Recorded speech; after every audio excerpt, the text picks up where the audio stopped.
so should be 2 really good races here. Yeah, there's no way to get to this top 8 just by being lucky. You also have to be very skilled, so this is going to be awesome. I question Ouijawii's decision to use a name that's not one character in a semifinal match, but it's basically a frame every time the name is said in the game. But I mean, if he wants to screw around that way, then. Yeah, I mean, I've teased people about doing that before, but it turns out it's really just such a small time loss. At worst, it's only going to be a second or 2 difference overall. Okay, so the first thing we're looking for in the throne room here is to see if we start with either the either wings or the return spell, so that we can take our starting key outside and get some more keys with it right away. Unfortunately, that's not the case here, and we are surrounded by swamp. Well, only on 3 sides. Yeah, so, it's not the death swamp this time. We are able to escape, luckily. Yeah, and there's a town pretty close by, but I don't think they have enough HP to reach it. Yeah, this should be very interesting.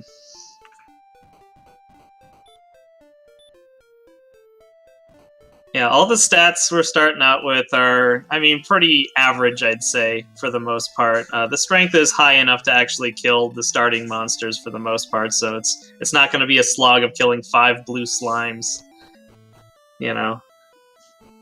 Yeah, strength is definitely pretty good here.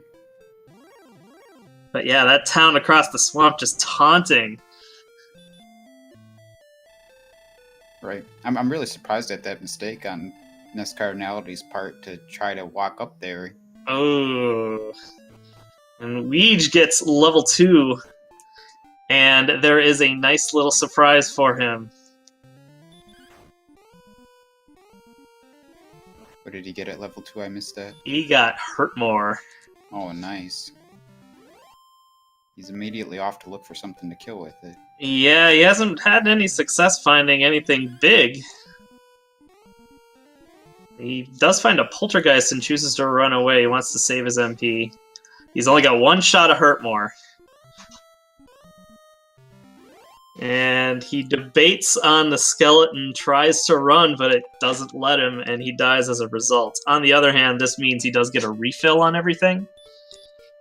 But he still only has 1 hurt more. That gold could be pretty important once he finally gets up to that town up there. Yeah, that's very true.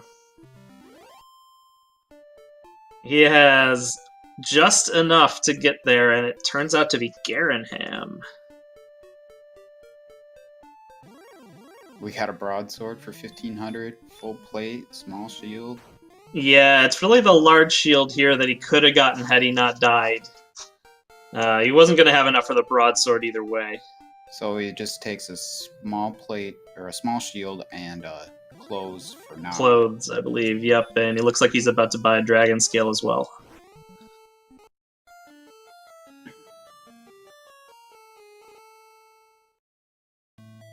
Yeah, I would have definitely just hurt more the skeleton.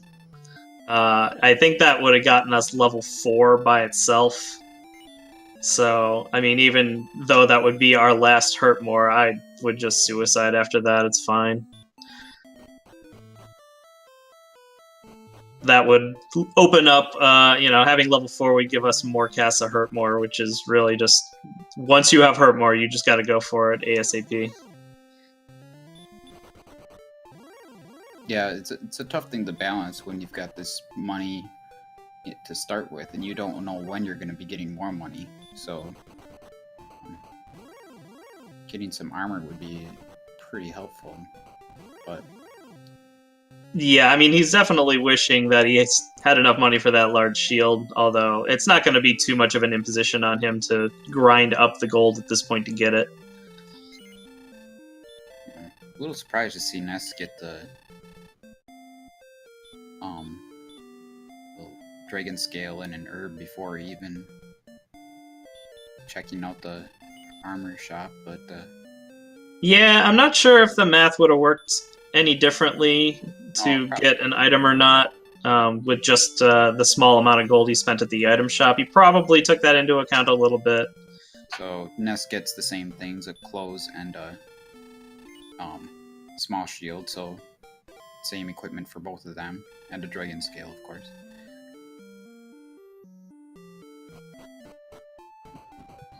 Yes, he did. Yep, he waited to put it on until he died and came back into the throne room, but I saw him equip it.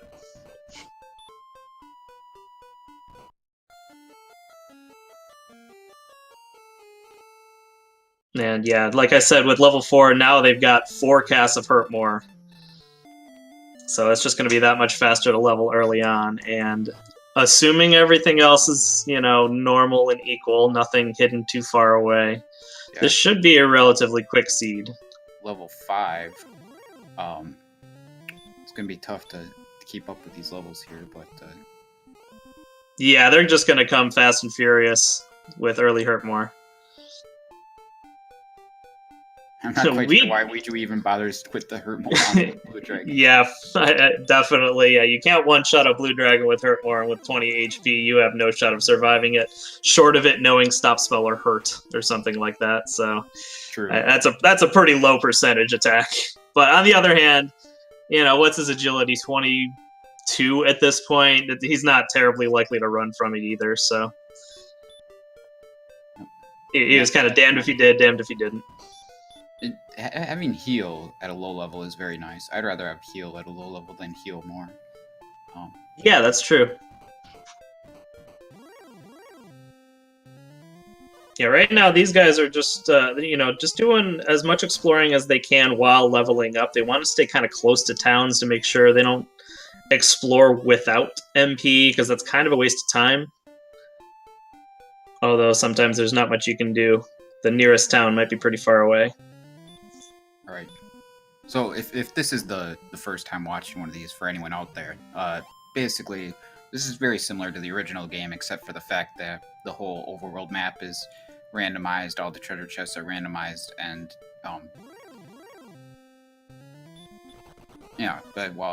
various other changes. But the what little framework of a plot there is in the game remains the same. They need to get the Staff of Rain, the Stones of Sunlight, and the Erdrick's token, and find the Rainbow Drop guy to get the Rainbow Drop, and then use that to get to Charlotte Castle and defeat the Dragon Lord.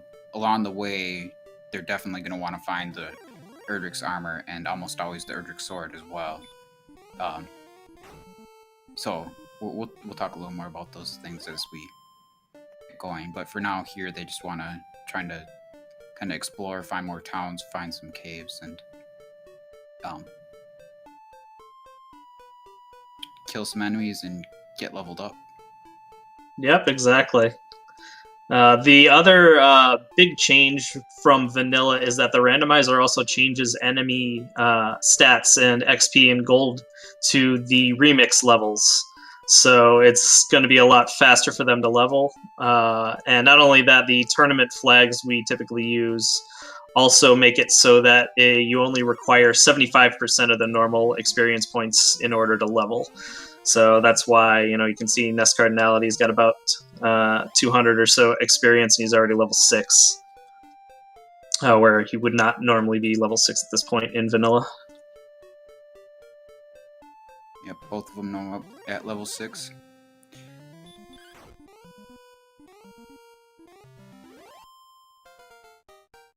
I think if there's one thing I want to see at level ups right now, it's MP. Yep, I completely agree. Your leveling rate at this point is directly tied to how many Hurt Mores you're able to cast.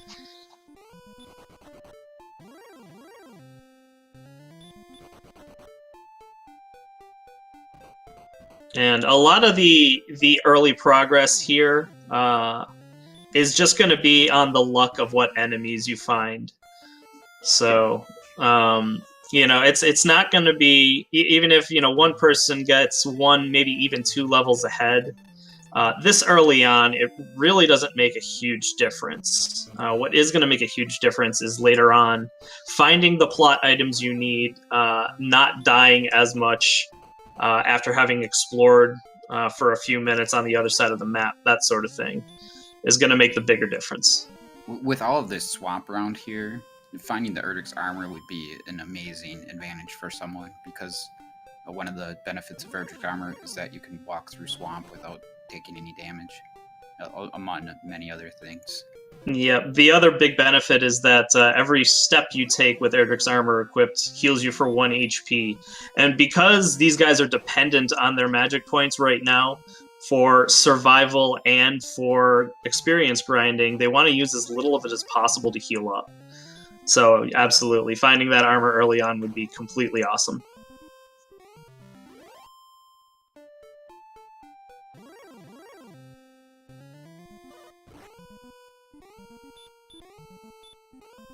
Alright, Ness seems to have found a cave on the north edge of the map. Yeah, we'll see if he actually makes it there. Yeah, sometimes it's tough, especially early on. Oh, Ouija does get revenge on a blue dragon for a 180 XP boost.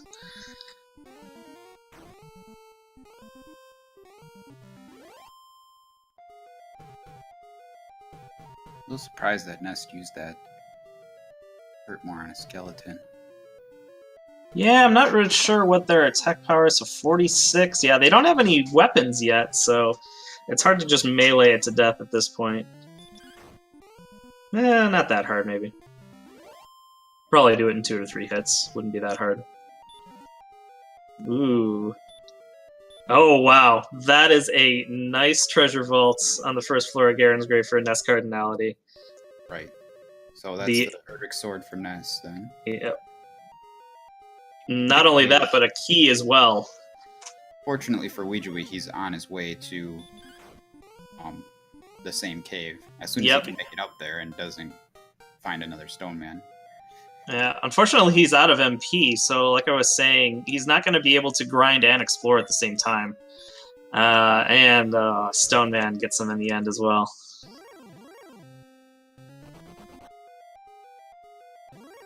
I don't think either of them had a weapon until Ness just got that sword.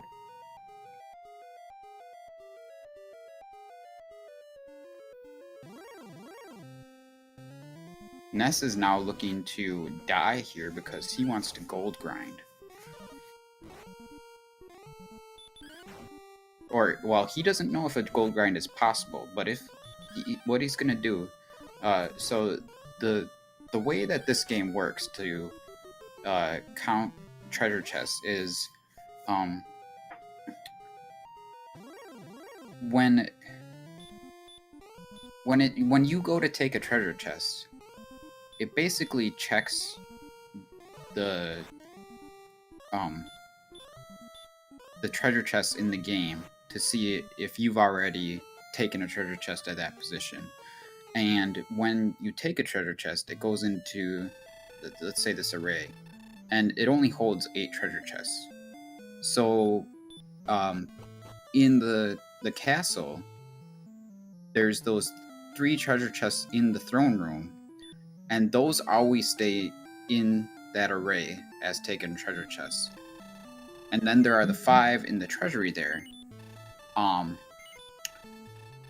So there's already a total of 8. Now what's interesting is that if you die to return to the castle, your treasure chest count does not get reset.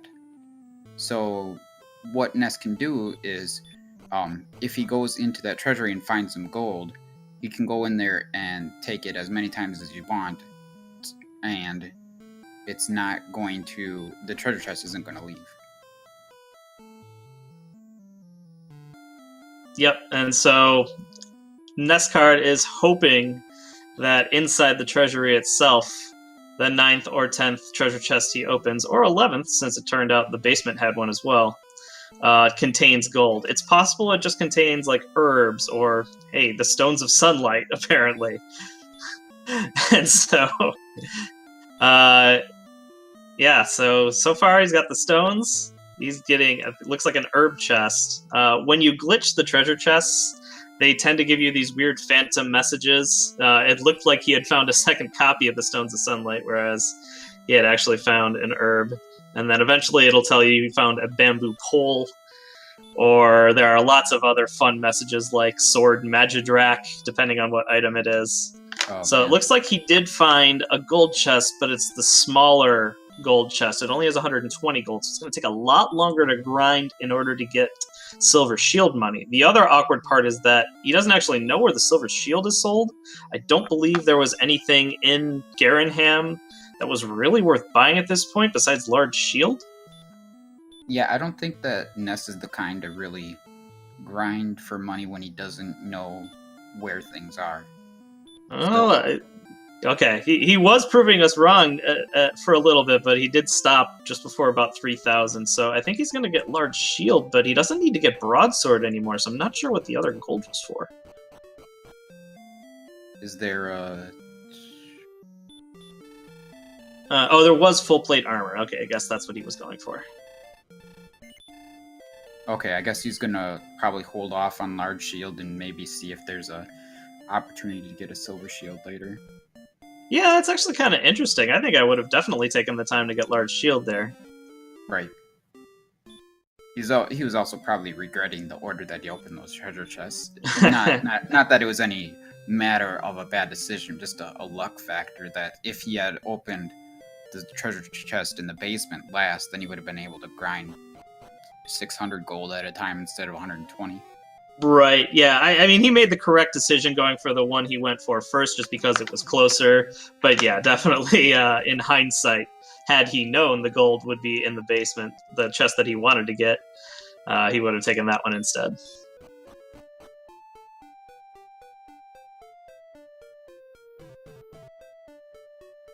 So in the meantime, while we've been explaining all these treasure chest glitches and the like, NESCardinality has just been doing some house cleaning because he has keys now. So we went through Garenham, went through the treasury there, discovered that the basement of Garenham had the North Swamp Cave, went through that, discovered Charlock, but because he doesn't really know where he is on the map, that's less useful knowledge right now. But later on, it might be faster to go through the Swamp Cave than to actually walk to Charlock. The unfortunate part is that Garenham leads to the north part of the Swamp Cave and not the south part. There is an interesting feature where if you cast the outside spell in the Swamp Cave, you always exit out of the north side of it. So if Garenham led to the south end of the Swamp Cave, you could immediately cast the outside spell and be right next to Charlock. Do they have the outside spell? They don't have the outside spell yet. Regardless. No, I'm talking for when they actually need to access Charlock. Right. At level 8 there, and without the rainbow drop, there's certainly no need for that. But later on, that might come up. And I could see one of them taking that path. Yeah. So they're pretty even on XP now, even though Ness is way ahead on equipment and plot items. Right. Ness did have the small gold grind there and some cave exploration, and both of those things will slow you down as far as XP goes. So you would expect to see Ness take a bit of a lead in XP now that he has the better equipment.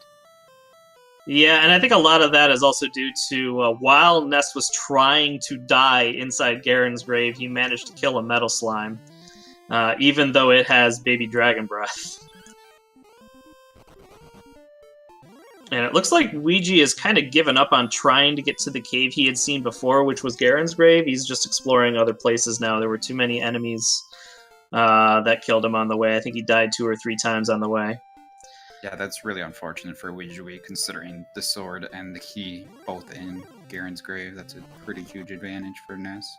Yeah, that's going to set him back a little bit, but Ouijawii does manage to kill a metal slime of his own, so that'll put him ahead in the XP race.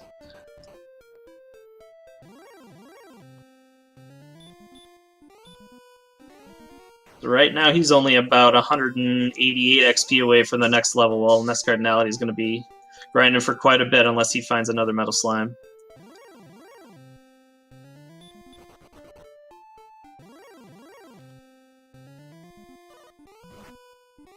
Oh, an X Knight pops up for NESCard, which is usually a wonderful thing to see when you have Hurtmore, but it surprised and killed him. Just like the Manticores of old.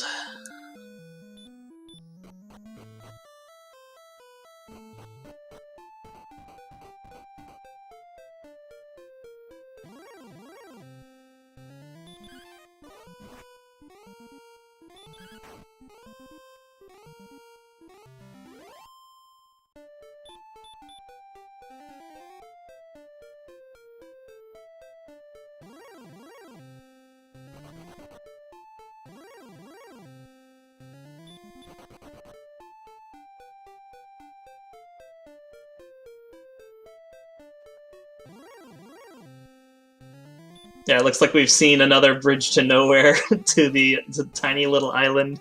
Some people in chat musing maybe that overworld item might be located right on that island. Yeah, so there are 3 searchable spots in this game. From vanilla, there's the one in Cole where the fairy flute is, just south of the fountain.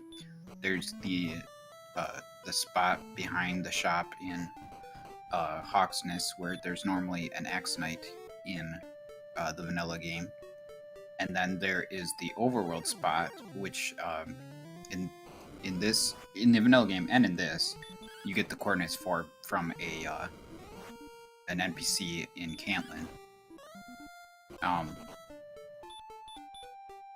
So between those 3 spots where the fairy flute, the Erdrick's token, and the Erdrick's armor are, those 3 items will be shuffled among those spots. The exception being that Erdrick's token could also be in a treasure chest, in which case one of those 3 spots will randomly be empty. So, really, the overworld is big, so you can't just go and search every square to find the overworld item. You have to get the coordinates from the man. But some people have this superstition about searching over islands to try to find the... Yeah, it's a pretty low percentage play, but when it works, it really, really works. Yeah, nobody seriously tries that. I don't think I've ever remember anyone in any race saying that they found the overworld item by randomly searching. Yeah, back in the early days of this randomizer, because there are some sanity checks, like the Stones of Sunlight is never going to be in a treasure chest inside Charlock Castle because you wouldn't be able to access it. So I had always wondered if, say, the starting castle were surrounded by swamp and you had some crazy low amount of HP that you wouldn't otherwise be able to do anything with, would the game's sanity check, if Erdrick's armor happened to be the overworld item and it happened to be 1 to 2 tiles away from Tanagal Castle or something ridiculous like that. Oh, wow. Now, obviously, it doesn't actually do that, but I think that would have just been the coolest seed ever if it worked out that way. So, Ouijawii found coal, and pretty much the most important item of the game right there. Yeah, there it is. Very nice. So, this is where you're going to see some 2 different paths. And we'll see which one ends up being the winner in the end. NESCardinality's got Erdrick's sword, Ouija's got the armor. Yeah. Before I thought Ness was easily winning this race, but now I give the advantage to Ouijawii with the armor and the Hurtmore. The sword isn't quite as helpful. Yeah, exactly. Once you've got Hurtmore, your weapon does not matter until you are in the very end game. Ness has found what we call the Jerk Cave sometimes. The cave where the rainbow drop is, so that's the one thing he definitely has to remember to go back to later, once he has the ingredients for the rainbow drop.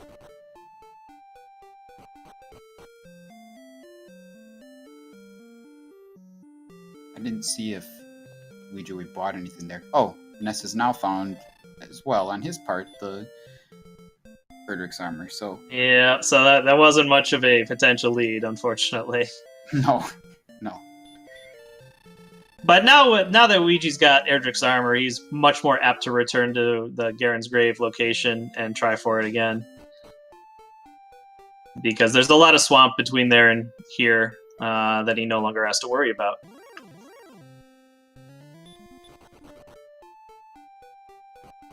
And he's about to hit level 10 as well. He's crazy experience with this Axe Knight? Oh, or so we thought. Maybe not. So usually an Axe Knight will die maybe 75% of the time to a hurt more. Enemies in this game, not just the randomized version, but the original version, have a random HP within a range of their maximum. And the maximum for an Axe Knight is maybe 70 at most. And a hurt more can do about 55 to 65. I don't know the exact numbers, but... I can tell you some exact numbers. Yeah, you're right. 70 HP for an Axe Knight. I've got the bestiary up, so I'm not doing this from memory. But I do know a hurt more is between 58 and 65. Okay, 50, 65. Yeah, so most of the time you'll see a hurt more kill an Axe Knight, but usually if it doesn't kill him, you're able to just attack to finish him off. Unfortunately, Ouijawii was still punching, still unequipped with a sword. So when he attacked, he did not enough damage to finish off that difference. And I'm really surprised that he was able to finish that Star Wyvern with just a... Yeah, same. Yeah, I'm surprised he tried for the same thing, but it did work out. And level 10 is huge. Lots of stats. 15 HP, 18 MP, or something like that. That's pretty big. So, he's kind of going back to Garen's grave, but weaving around, stumbling around as if he were drunk. But I think he's going to eventually end up there. Yeah, he's heading toward it now.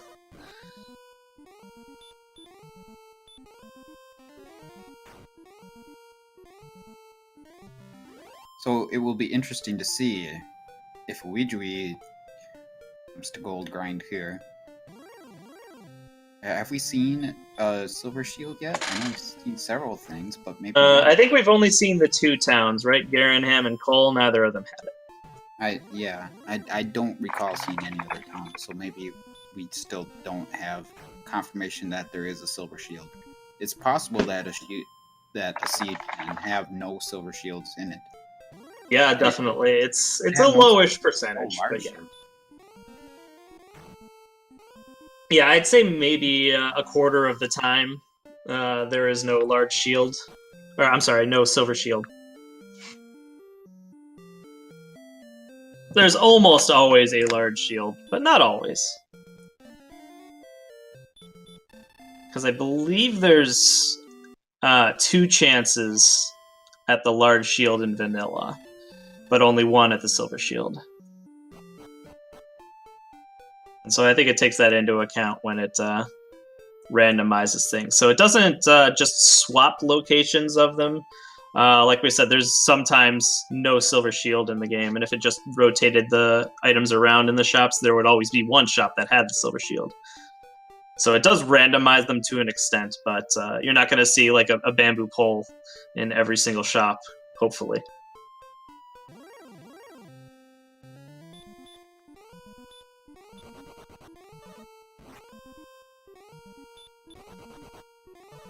And so Ouija is finally raiding the first floor treasury of Garen's grave. He gets some good news in the form of Erdrick's sword and a magic key. 2 things he was very much looking for. Well, let's see if he goes for a gold grind here. No, he's leaving. That's interesting. Well, he left and then he came back right away, so maybe he thought, oh wait, I can gold grind. Yeah, maybe he's leaving so that he can get a second key right away. Oh, okay, that's an interesting thought. Yeah, definitely. I've never even thought about doing that. And then he can, as soon as he's getting that key, he can go down and check the lower floors of this dungeon right away. Oh yeah, I mean that's genius. Yeah, that's a really good idea. And he won't. Yeah, that's exactly what he's doing too. I would have, if I were him, though, grab those 3 chests to make a gold grind easier. But then again, he doesn't know where a Silver Shield is, so a gold grind might not be a high priority right now. Yeah, and you figure as well, not having found the mountain cave yet, there's always that backup later on if you were to find Silver Shield and still need to open chests in mountain cave, that you've got that later on. Right.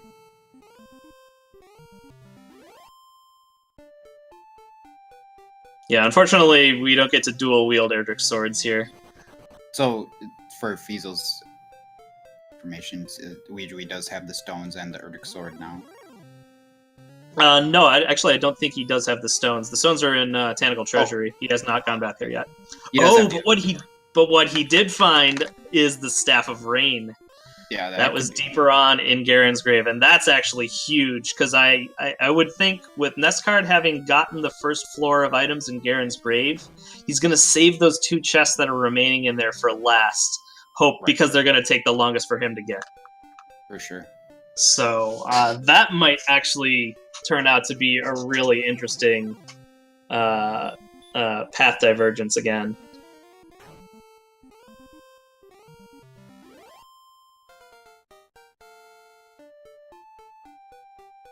And they're both getting level 11 at the same time. Nice. Yeah, that was getting close to an MTI level. No power, no agility. But still 7 HP. Ouijawii does not have a lot of resources for the rest of this trip through here. No, he has no more Hurtmores left, which is really unfortunate for him, because he just had to run away from an Axe Knight, which normally you would love to see.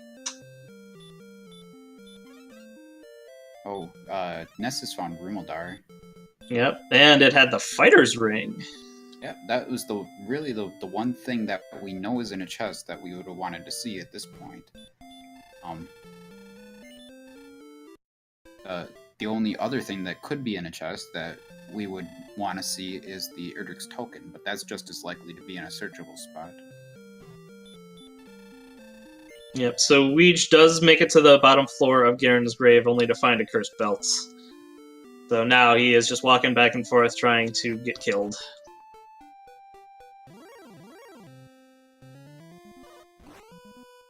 If I recall, Spectres have Dragon Breath, so that will help out a little bit. Although with Erdrick's armor, he's gaining HP with each step, so it's a little bit tougher to die.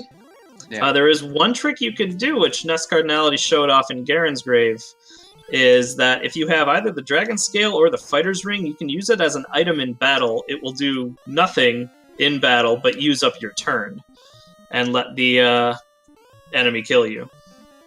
So it's kind of a faster way to die if that's what you're trying to do.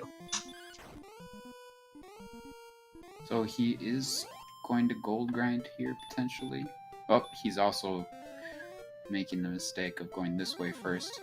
Well, I shouldn't say that. It's a mistake. He's going to go some keys, but we'll see if he goes to the basement immediately. Right, it's definitely not a mistake to go buy more keys first, because you don't want to use up your last key on the Tanacle Treasury and have it not have a magic key of its own. But yeah, he's making the same decision to go check the basement now, which I definitely don't blame him. Right. You can't blame him, but it's not going to work out well for him. Well, actually, will it? Because he got 5 chests in Garen's Grave, so this is the 9th, correct? So he should be able to... 5, though. He skipped the 2 on the top floor. Oh, you're right. Yep, and had he gotten those, that 500 gold chest would have been glitched out. Yep, that's absolutely right.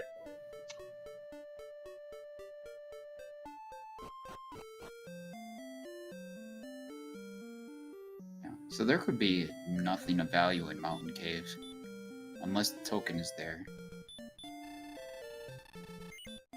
Huh. What? Yeah, I'm sort of wondering why he's bothering to save here as well. I wonder if he's going to forget about the treasury? That doesn't seem possible. I mean, he bought more keys. There's no reason to really save this one. He's not short on gold. Okay, he remembered to at least check the treasury. Oh, I see what he's doing. Okay, so he saved beforehand, although I don't know if that's actually going to do anything. I think he was hoping that saving beforehand, if he opened up the chests in the wrong order, that would do something useful. Like if he opens the chests in the wrong order, then he could reset and open them in a different order. Right, but I don't think your treasure chest array would have been preserved doing that. It's not like if the first chest he opened was 500 gold, that disappeared. That he would have been able to reset after having saved and come back to it. Like, that wouldn't do anything, so... I'm not sure either. Okay, so we do have confirmation of a silver shield. in Cantlin, and Ness buys a large shield there. I would not be surprised to see Ness grind for a silver shield at some point. Ooh, we get a really, really close overworld clue from the Cantlin Master.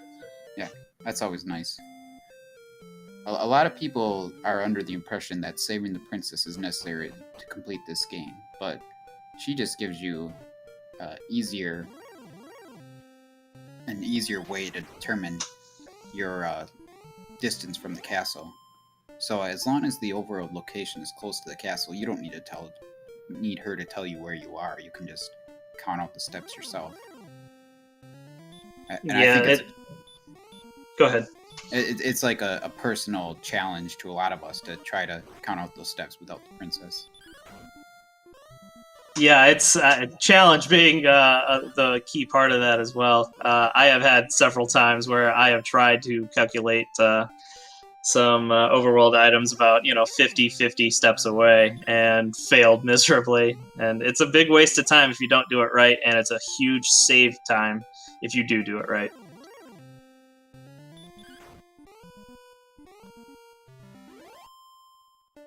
Right, because if you do save the princess, not only is there the time that you have to take in going into the swamp cave and saving her, but then there's the text of returning her, and then the ending is even a little longer if you save her.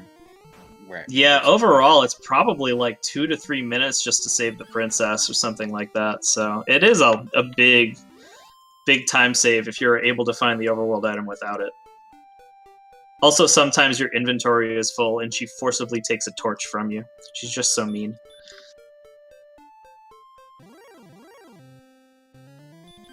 She takes something to remember you by. Yep, the thing I remember most about the hero is that torch that was in his backpack, right alongside the other two he had. Yeah, I mean, it's just something the game does to free up an inventory slot for the item that she gives you, Waylon's Love, which is your little radar.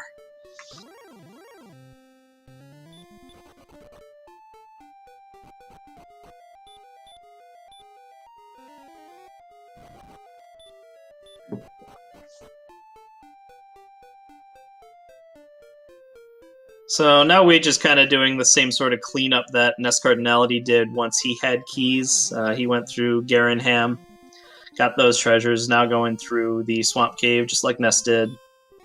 One difference between them is that he didn't gold grind at all. And obviously with Erdrick's armor already, he didn't really need to. And he doesn't even know where Silver Shield is at this point either, so really no reason to. Yeah, they have different advantages in exploration. Sure. The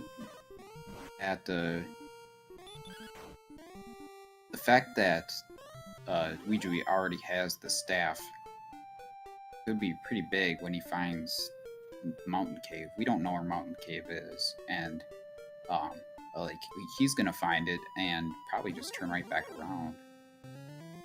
Well, I guess that remains to be seen.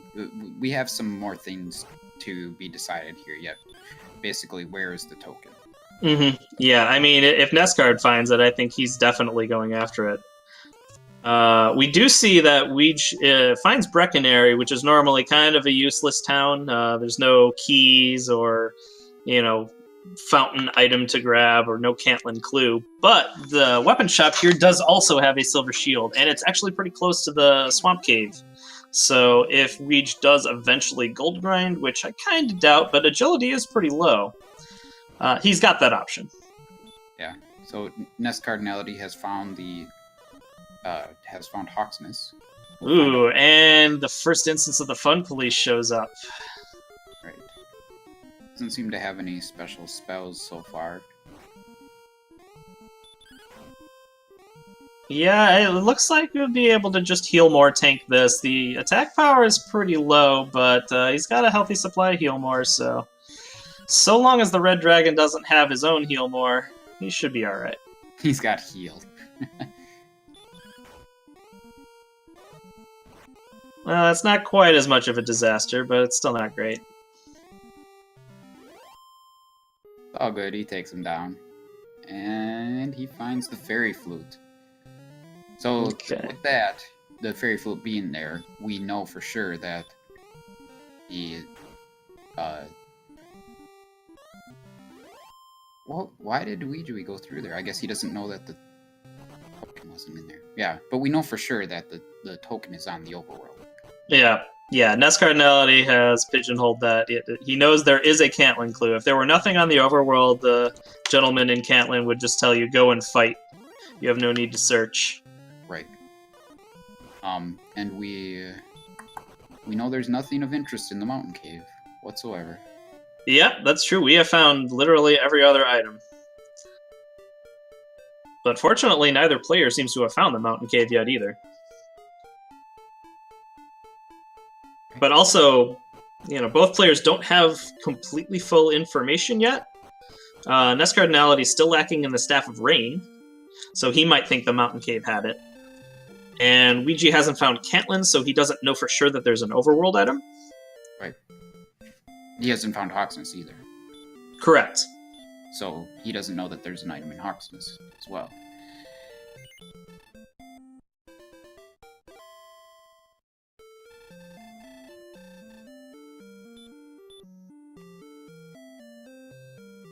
Okay, that's important for Ouija as well. He went a different direction when he exited the swamp cave originally, and he did not find Charlock right away like NESCardinality did. So now he knows that it's there. He did come back to it eventually.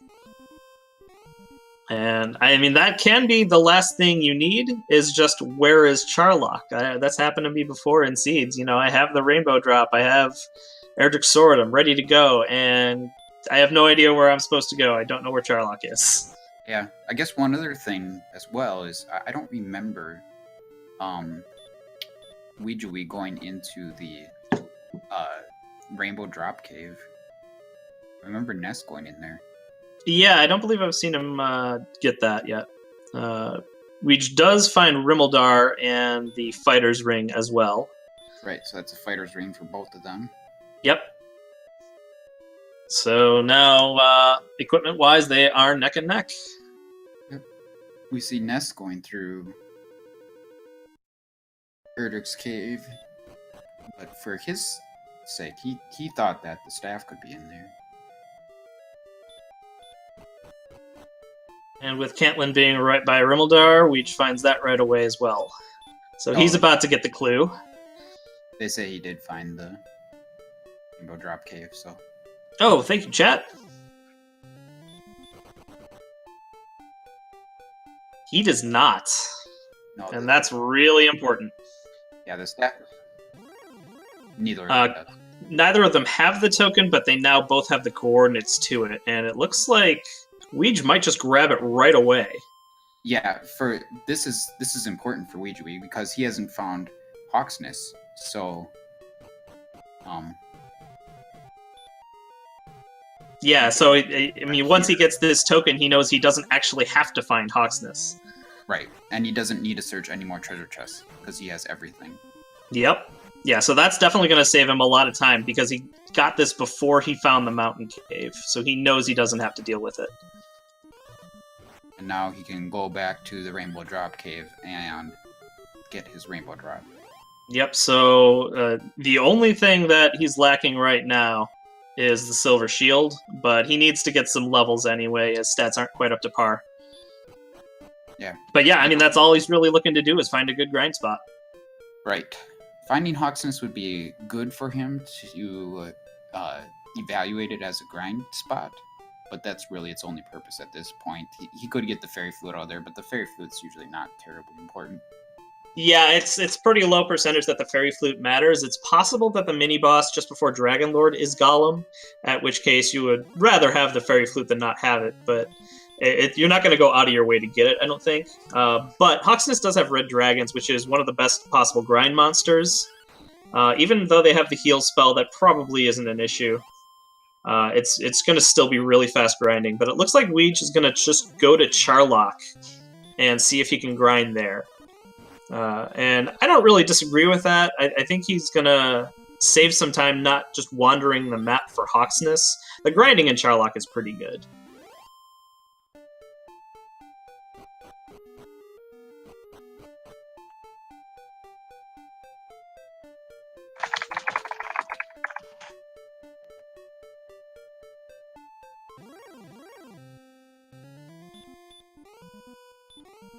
We like to joke about how we pronounce things in this game, and because all of us played this growing up, just reading things, we all have different ways of pronouncing things in our heads. Yeah, Golem, Charlock. A lot of these things you never said out loud until you actually talked about it in this this randomizer community that we have now.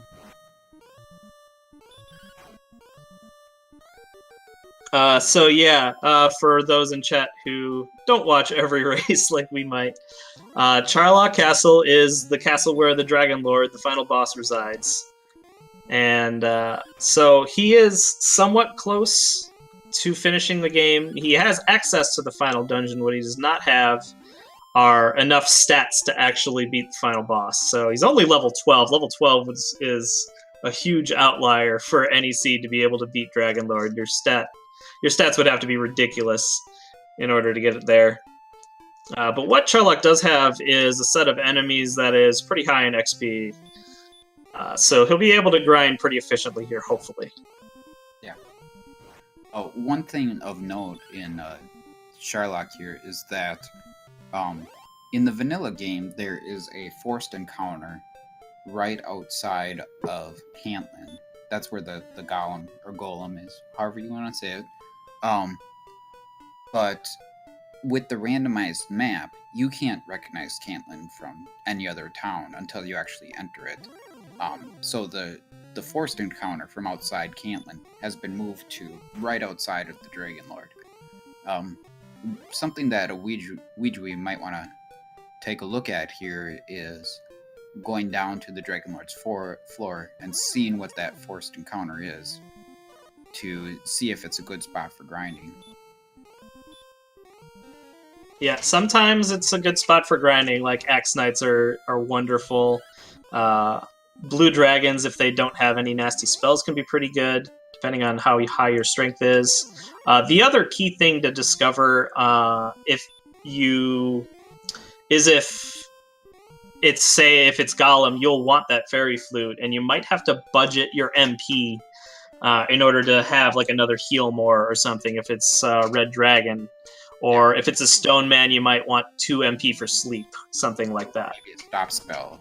Yeah. Right, yeah, definitely. Stop spell, because any enemy in this game can have hurt more or heal more, and otherwise be a problem to kill. Yeah. Ouijawii taking a risk there with that Red Dragon, but finishes him off and gets to level 13 to match Ness's level.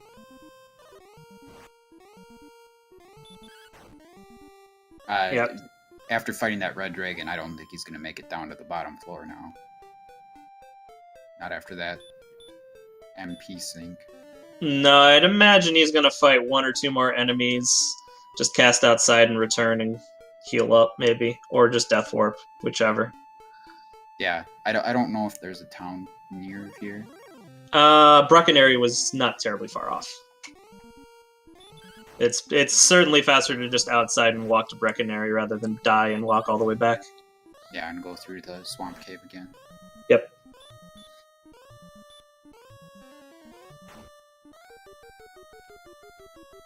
Both of them killing a blue dragon at the same time. Some nice symmetry there. Yeah, NESCardinality is a good 1200 experience ahead, and that is a big difference. That's almost an entire level at this point. But Ouija's got everything he needs, so all he has to do is grind. NESCardinality still has to find the staff.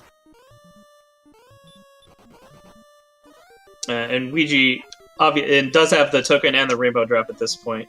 I don't know if NESCardinality ever actually got the token. I hadn't been watching his as closely. I feel like he hasn't, because I don't think he's died, and... Yeah, I mean, he knows what it is. He knows he has to find the staff anyway, so... I think, yeah, just next time he dies, he'll just go get it then. He's not going to waste his time casting Return and going to grab it when he's not ready anyway. Ness is probably just focused on finding the mountain cave. Yeah, which is unfortunate for him, since there is nothing of value in the mountain cave whatsoever. Probably a lot of the gold chests. We didn't really see too many of the big gold chests. Ness does get up to level 14, though. Oh, I see Ouijawii died, and he goes to buy more keys. I'm not quite sure. Yeah, I don't... He's doing that so he can go through Garinham easily to get back to Sharlock, I guess. Yeah, he does still need a key to take the shortcut.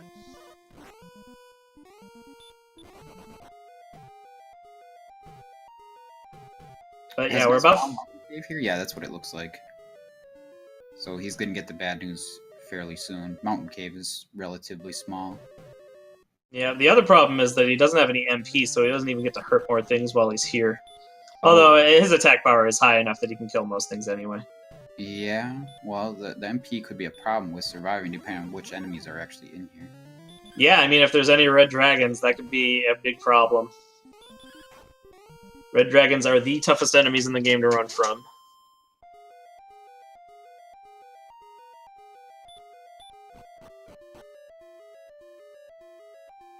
Bringing up the list of stats on enemies. Red dragons have 90 agility. NESCard currently has 46. So he is something like 1 in 3 to run, or 1 in 4. It's not good. The agility at this point is critically low. And the strength is a bit low as well. They'd like to have about 20 more strength than what NESCard has at level 14. HP and MP are pretty much fine for beating the game, but they really need a lot more strength. And agility isn't strictly required, but it's very, very helpful for both getting through the castle and having a little better defense against the Dragon Lord. I would not be surprised to now see NESCardinality try to find a way to die here and then gold grind, but I don't know if there are any enemies in the mountain cave that are capable of really killing him efficiently. Yeah, there were wizards on the top floor, so he might just do that dragon scale trick. Okay, yep, here he goes. So we're going to see Ness go back to gold grinding in the basement of the castle, and he'll pick up a silver shield.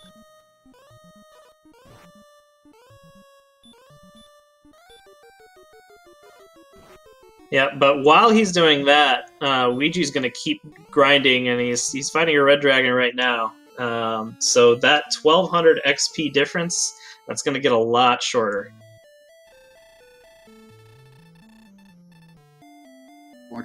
Unfortunately, the red dragon takes him down. That heal is really...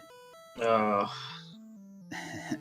It's really annoying. It's not as bad as a heal more, but when you're only hitting them for 15 or 20, you're really leaving yourself open to the red dragon healing when you just about have him dead, and he could sneak in another attack and then heal again, and it's just a bad chain of events for a fight there.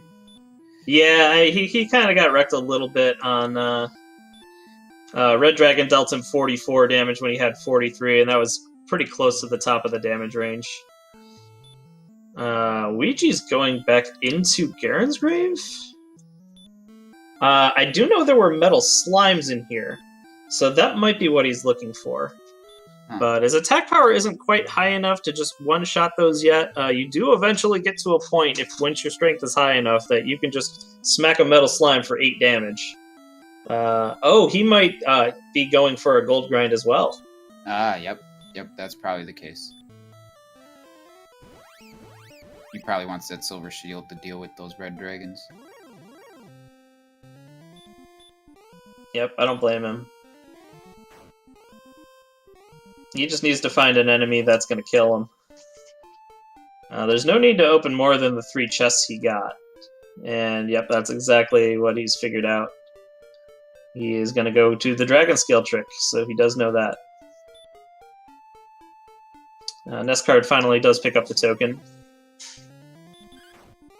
But he is still lacking in the Staff of Rain.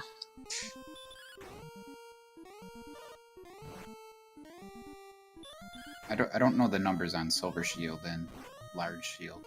Yeah, the FAQs are a little bit different on these, but I believe it's 10 defense better. I think the small shield is 4 defense, the large is 10, and the silver is 20. So Ouijawii will need to pick up a couple chests in here, and then he can go back to the basement to grind that chest. Yep, and he gets to refill on herbs while he does so, because one of the chests in here had herbs. Maybe a couple of them.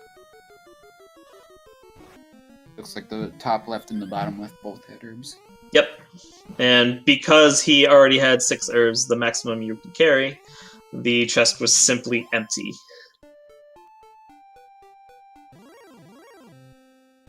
But yeah, I mean, 10 defense actually is pretty big. That's the equivalent of 20 agility as far as defense goes.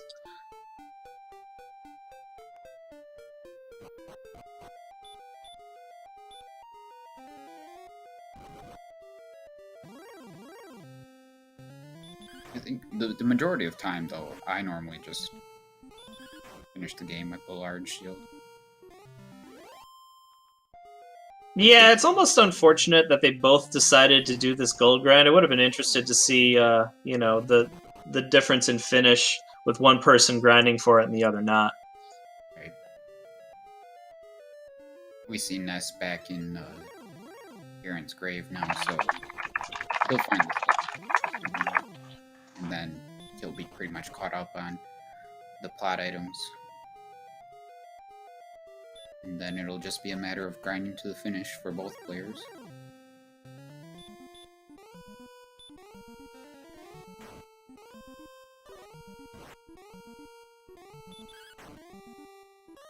Yeah, NESCard is on his way to find the Staff of Rain. So any advantage that Ouija had is quickly going to evaporate.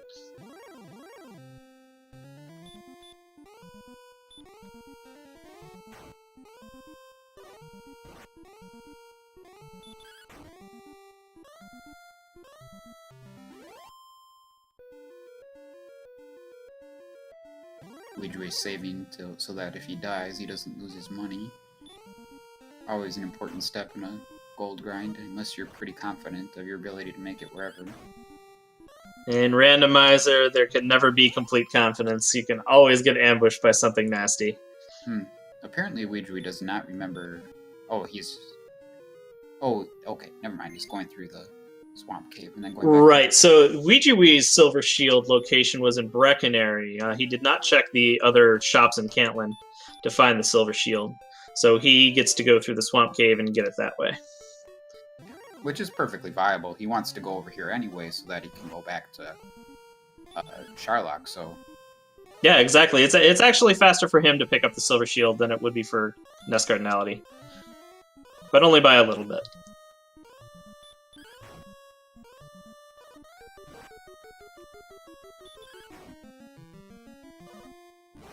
So Ness doesn't have his Silver Shield yet, huh?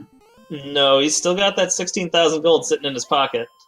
Yeah. I think he's looking for Cantlin, but I'm not entirely sure.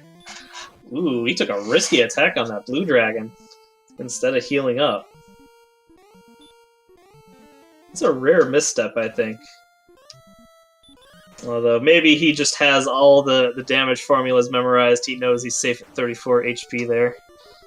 Yeah, blue dragons definitely hit a little softer than the red dragons, so I think if anything it might have been a calculated risk, and the blue dragon certainly hasn't hit him for 34 yet, 30 at the most. Yeah, although you never know. I mean, it could just randomly have Dragon Lord Fire Breath that it didn't bust out yet. It's only got, 25% chance sometimes. I've definitely been surprised. Not any more of these, but they keep coming. Oh. He's gonna try to run now, and if he doesn't get away... Oh, wow. Yeah. This could be a problem. Oh, no! Oh, that's actually a huge setback for NESCardinality. He just lost half his gold from dying. It is. Even if he saved, after saving, he went and he got the Staff of Rain out of the Grave of Garen, so he's either got to um, get more gold, re-get the Staff of Rain, or just give up on the Silver Shield for now. Maybe he'll be able to grind enough gold naturally, but doubtful. Yep, so Ouija did pick up the Silver Shield in Brecconary, so he's going to get that defense boost. And we'll get to see exactly how much defense it provides, since there was some controversy in chat. Ness picks up the rainbow drop here.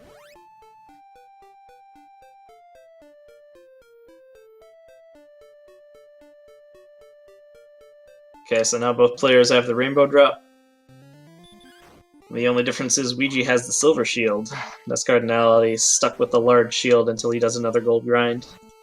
Although he does still have, what, 8,500-ish left from the 17,000 he had. It's possible, if he were to go to Hawksness and grind now, that he might end up with enough if the strength levels aren't that good. Yeah, it really depends on what level is going to be the key level for finishing.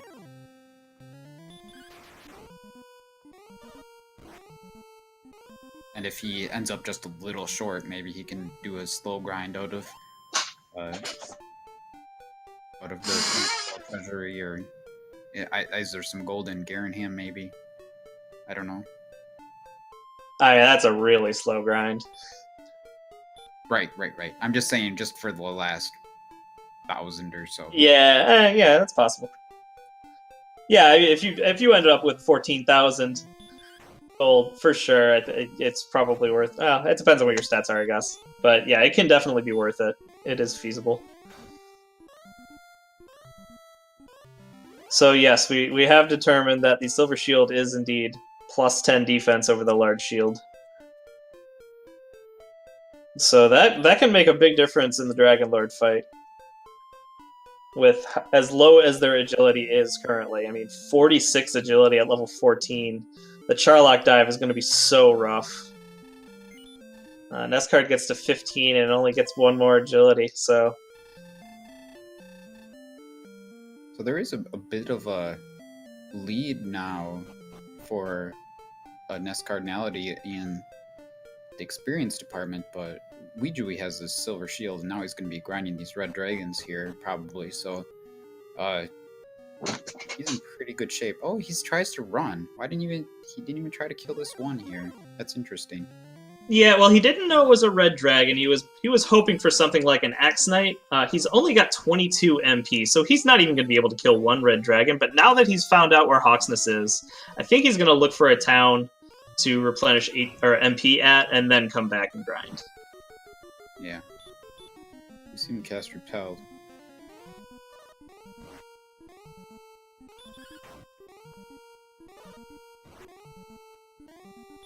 And it looks like Brecconary is not that far away. Oh no, that's definitely a good distance for grinding in there if he chooses to do that. Yeah, unfortunately, NESCardinality is also grinding on red dragons, so Ouija's not really going to be able to catch up very much. I don't think the Silver Shield's going to make a big difference grinding here. It could help a little bit, though. Well, I think the one thing that's going to help NESCardinality that I'd rather have than the Silver Shield is the 12 extra strength he just got from level 15, and that's going to make, one turn, possibly more, quicker for a red dragon death, especially since they have heal. Being able to out-damage that heal spell is going to make a big difference for him as well. Although it looks like he's choosing to grind in Charlock instead. He doesn't like that red dragons have heal. Yep, so they're both on their way to Charlock. Yep, they're both taking a lot of the same decisions. Just that Ouija had some unfortunate exploration deaths, and I think that's kind of been the difference here. Ness is up to 9,000 gold already. So where are we in strength? 74 strength, 47 agility. That is absurdly low for level 15. Yeah, so even if they end up getting enough attack power and magic points to kill Dragon Lord, because the agility is so low, normally on a Charlock dive you want to try and run from just about everything. With 47 agility, that's just not possible if there are armored knights or red dragons in the way. I mean, you're going to have to use MP at some point. I don't think you're better than 50-50 run from anything in Sharlock if you have 47 agility. I think blue dragons, X-Knights, Wizards, Star Wyverns would all be a little better than 50-50, but pretty close. Right. It's not going to be a given like you kind of want it to be when you... Right. And the ones that you really want to run away from, the AK-47s and the Fun Police, also known as Armored Knights and Red Dragons, you're going to be like 25% to run from each of those, and when you fail to run, they're just going to smack you for 40 damage or so, and that's just too rough when you're trying to budget your resources and MP. Thankfully, we haven't seen anything in Sharlock yet that has sleep or maybe a sleep hurt more, or a sleep and a Dragon Lord Fire Breath combo, anything like that. So it doesn't look terrible as far as the enemy set goes. Just the agility is going to be what's really holding them back right now. Yeah, actually, the monsters in the seed seem to be pretty easy overall. I did see, I believe Spectres had Dragon Lord Fire Breath, and I think maybe Wraith Knights did. But as long as nothing in Sharlock is super mean. Wow, Ouija's just trying to run from a red dragon instead of just standing and fighting it. I'm not sure I agree with the fact that Ness would benefit if the next few levels are bad, because he doesn't have that silver shield. And well, if he gets enough gold for the silver shield, that would help him, but at the same time, he wants to hit the right level right away, whereas Ouijawii is behind in leveling. So the longer it takes to get to the right level, the more of a chance that Ouijawii has to catch up. Yep, exactly.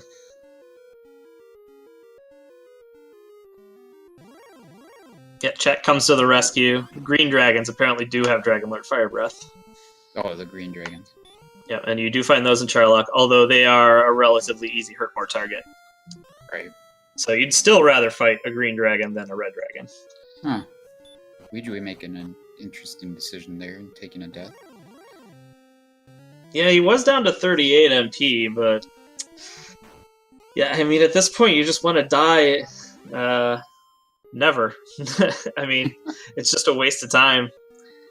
Even if it does refill your MP when you die, you still had quite a few enemies worth of kills. He could have gotten real close to level 15.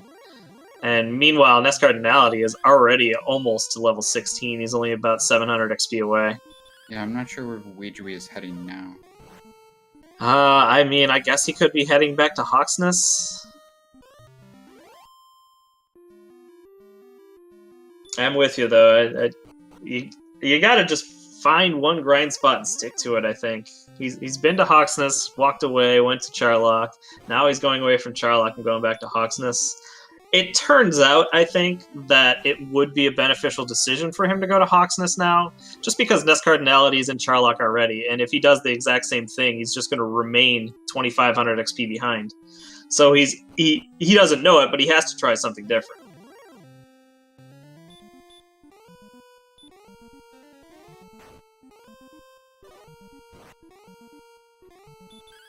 Maybe he's just trying this area for grinding. He seems to be wandering around this area. Maybe he just wants to grind here. Yeah, X-Knights and Blue Dragons are certainly a bit safer than Red Dragons. And that's a tactic I've definitely done in the past as well. If you cast Repel, you're not going to find any of the smaller enemies that waste your time. You're just going to find stuff like X-Knights and Blue Dragons.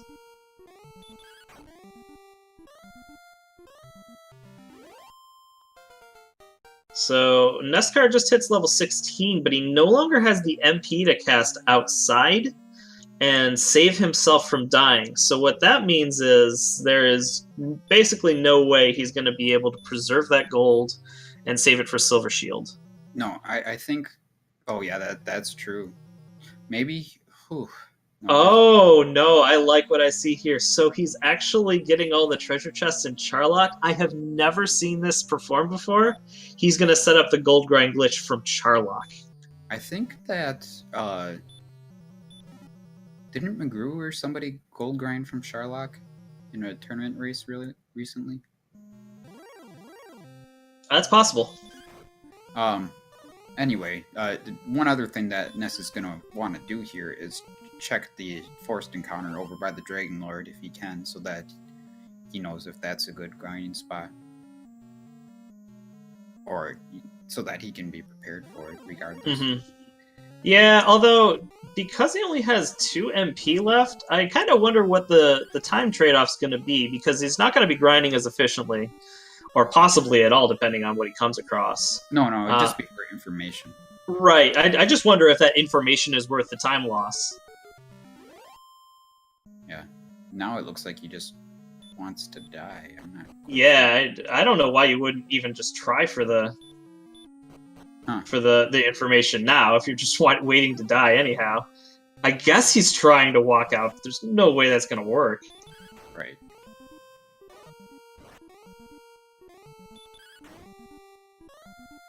So, Strange Duck in chat asked a question: how viable is using the chest glitch in a random game? It is not just viable, it is highly recommended. So, there are actually quite a few treasure chests that contain high levels of gold in Randomizer. That's one of the many things that Randomizer changes, is those chests that used to just have like 7 to 12 gold.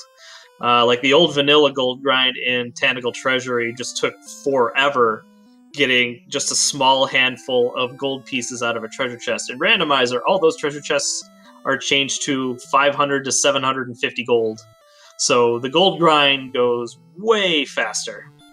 Right. And So is definitely viable. This is indeed going to gold grind in the basement again. So this is going to lose him a little bit of time just from the act of doing this grind here, but it's not a whole lot. And meanwhile, Ouijawii, I'm still not quite sure what he's after here. Yeah, I think he's still just grinding on these blue dragons and X-Knights. Okay. I thought he was moving around some more. But looks like he might be in the same area.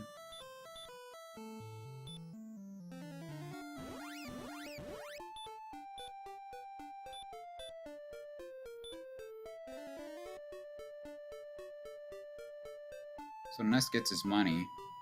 I'm a little surprised that he didn't save after getting his money, but sometimes you gotta take a risk, I guess. Yeah, I mean, he's already lost his gold once trying. It would be a shame if he lost it again. Wow, after 2 attacks, the Stone Man is healing.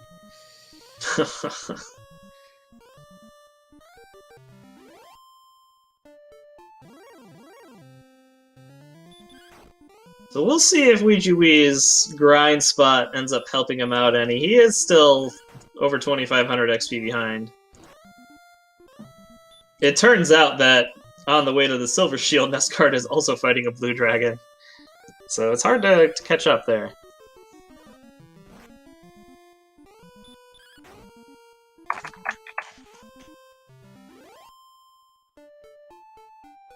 I think the one thing that would go in Ouijawii's favor at this point is if there's a level that's kind of borderline for fighting the Dragon Lord, and he goes for it and he gets it, and Ness doesn't. Yeah, definitely. He might feel like he has to take a risk if it gets to that point. Yeah, it wouldn't be the first time Ouijawii has done that in this tournament. That's how he beat Error, I think. No, that was how he beat you.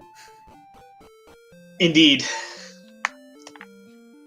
Yeah, I think he went at level 18, I waited until 19, and I was short about 2 minutes or so. Right. Yeah, he was definitely behind, and must have felt he was behind and he took the chance, so... Yep, so we know he's got good instincts for that sort of thing, so he might just go for it again. We'll have to see if the leveling works out that way, though. There might just be that magic level, and everyone who plays this randomizer knows what I mean when I say that, but you hit a certain level and you'll get 20 in all the stats, and you know that's the time you have to go to fight him. Sometimes there's a decision about when to go ahead and fight the Dragon Lord, and sometimes it's very obvious. Yeah, it takes a certain skill set to look over those stats and just do some math in your head and try and figure out how you feel about trying for it. Yeah. So we did see NESCard pick up a silver shield there. Yeah, he certainly doesn't have any gold anymore. Right.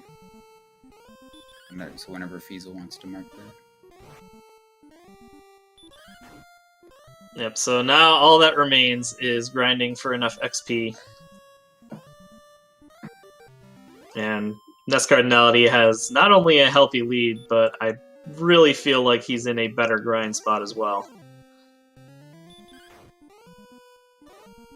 Yeah, the heal spell is definitely a bit annoying, and it could be a factor in grinding here, but... Yeah, I'm a little surprised that he's not going for stop spell. It's more of a necessity when they have heal more, because you just straight can't out damage that.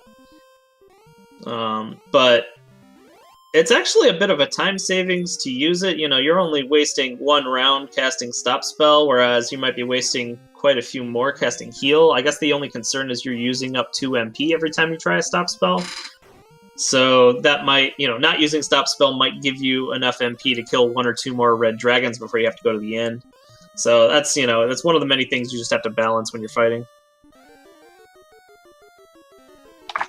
Right.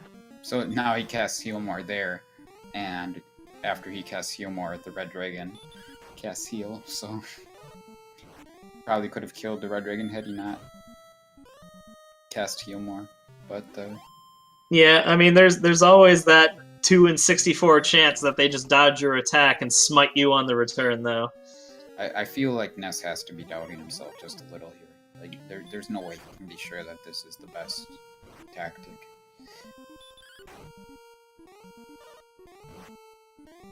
It'll be interesting to hear his take on it later. Well as Ouijawii with his grind spot selection. He's fighting some stone men.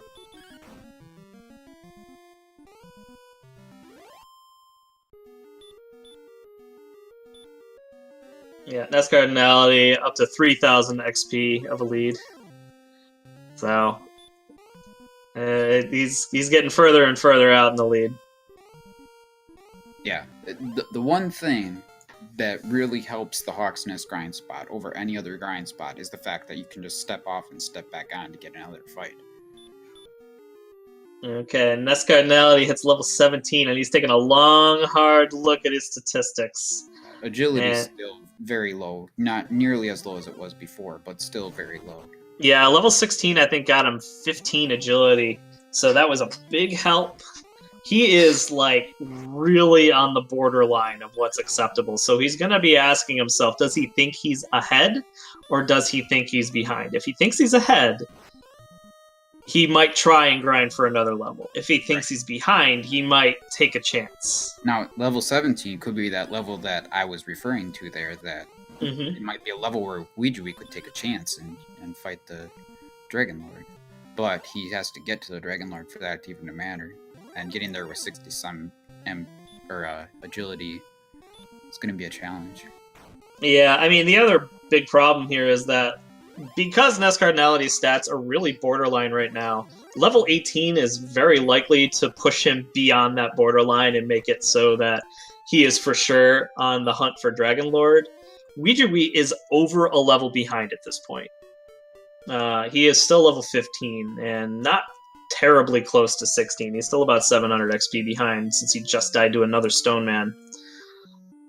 So even if he decides to go at 17 where NESCardinality wouldn't, now we need a set of conditions where level 18 is that MTI level of 1 agility, 1 HP, or something like that. Nothing else. No advantage for NESCardinality on that front in order to make that difference possible.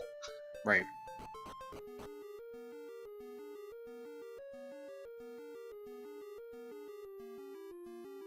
So yeah, the short-winded way of saying that is that I think NESCardinality is going to hit 18 before Ouija hits 17, as McGrew brings up in chat.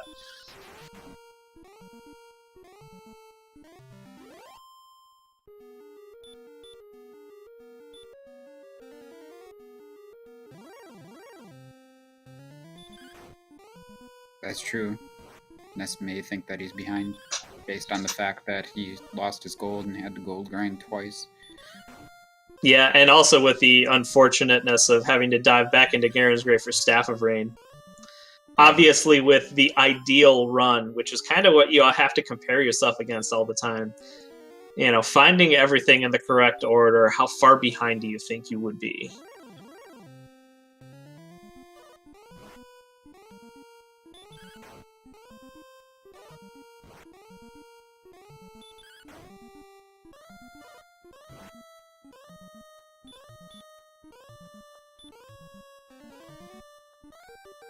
Yeah, we do have another match coming up right after this one. And then I'm not sure when the following matches are scheduled. It doesn't look like we have anything currently scheduled, at least not publicly scheduled, so but I'm sure they'll be happening very soon. There's only, after these 2 matches tonight, there are only 3 to 4 more matches left in this whole tournament. Yeah, we're getting close to the end here, and those, I mean, I'm pretty hype about just these 2 matches. The finals are going to be so awesome to watch. This tournament's been going on for a long time. We've been waiting to see who is the best.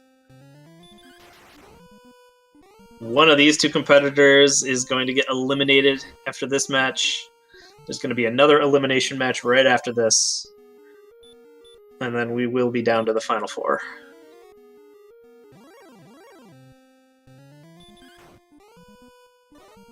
So Ouija hits 16, and that's going to be nice for him with that agility boost. But he's still leveling slower than NESCardinality is. NESCardinality is about 2 red dragons away from a level. Ouija just hit 16, so he is a very long way to 17. He's got about 15 to 20 fights.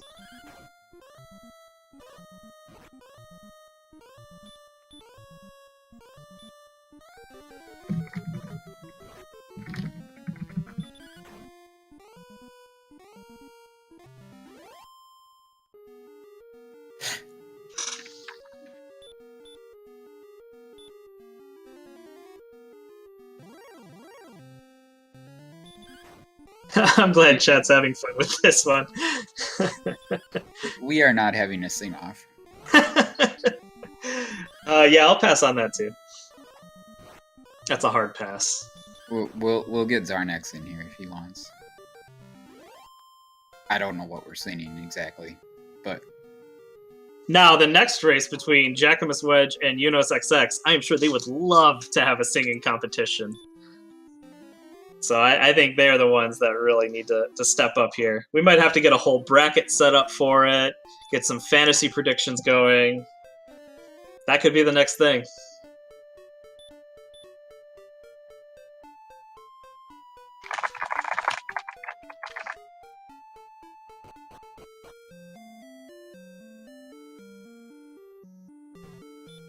Oh, 18 was the magic level, apparently. We got 96 strength, that's huge. 71 agility is still low, but doable. 104 MP and 122 HP. So the agility is still questionable. It's not going to be a free ride through the castle. Yeah, the main concern is going to be Charlock itself rather than the Dragon Lord at this point. The agility is high enough to where you're not going to get hit for more than 48. Which we'll definitely go over in detail once he starts fighting the Dragon Lord. That 48 is a key number. If I'm NESCard, the question I'm asking myself right now is how many heal mores do I want to try to get to the Dragon Lord with? Because there's a good chance he might need to heal himself on the way down. Yeah, absolutely. There are red dragons and blue dragons on the way down that can put a hurting on you, even through Erdrick's armor and silver shield. Now, I'll say this. Getting the silver shield looks to be the correct move. The agility is still really low. Without it, the dive in Charlock might be a bigger problem than it is.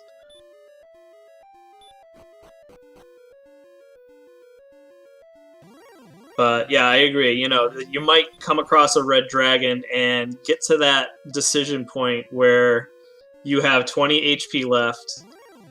You have to decide, do you want to try and run, where it's going to be 35 to 40% chance of running.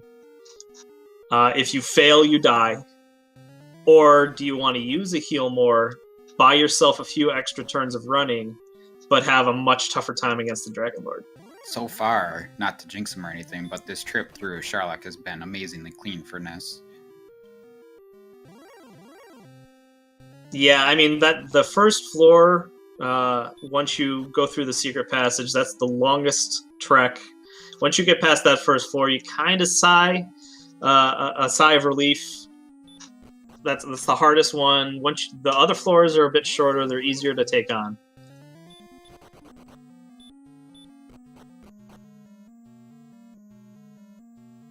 If Ness does get there with all of his MP, he's pretty much guaranteed to win this fight with the 96 strength.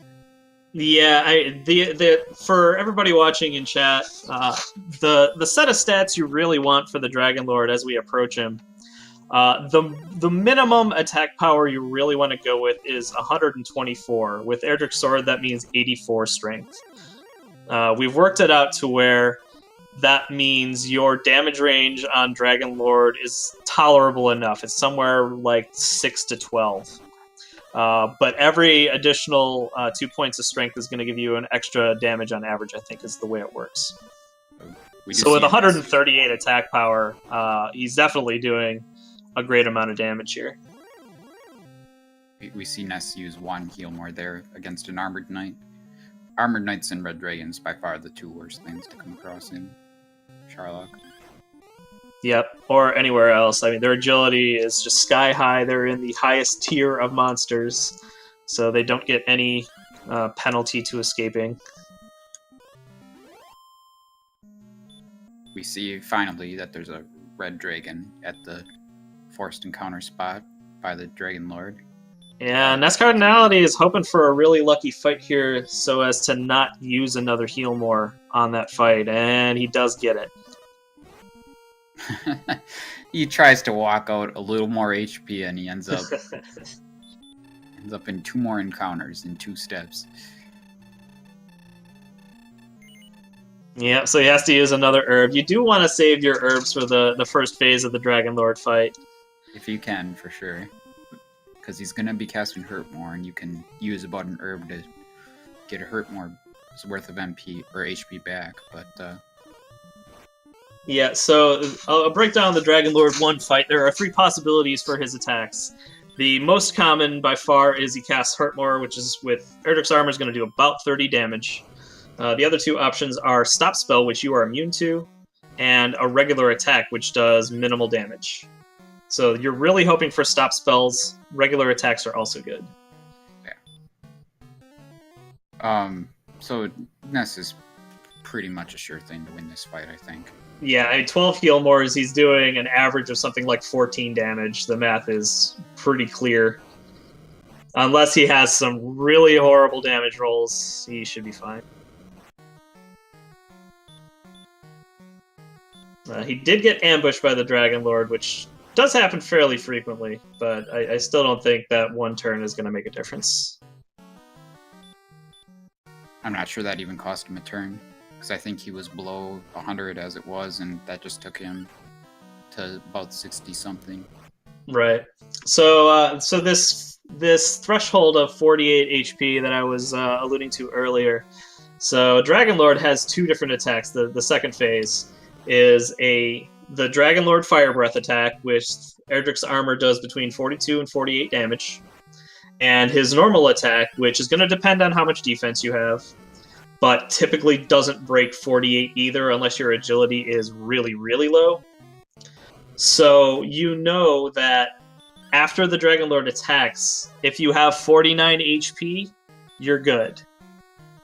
If you have 48 HP, you could take a risk and try attacking it, or just heal more. Because NESCardinality is in such a commanding position, he has absolutely no reason to take any chances. He's definitely got enough resources to win this fight.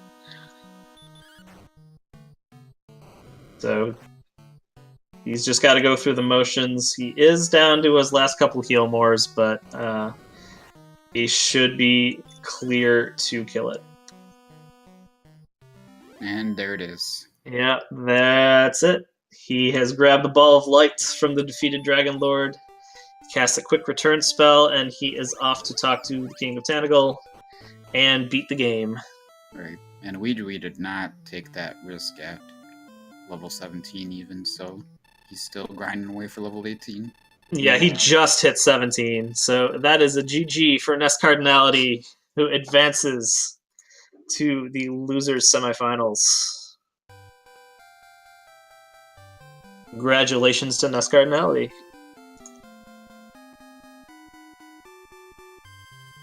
So hopefully he will be joining us on Discord shortly after he takes his victory lap.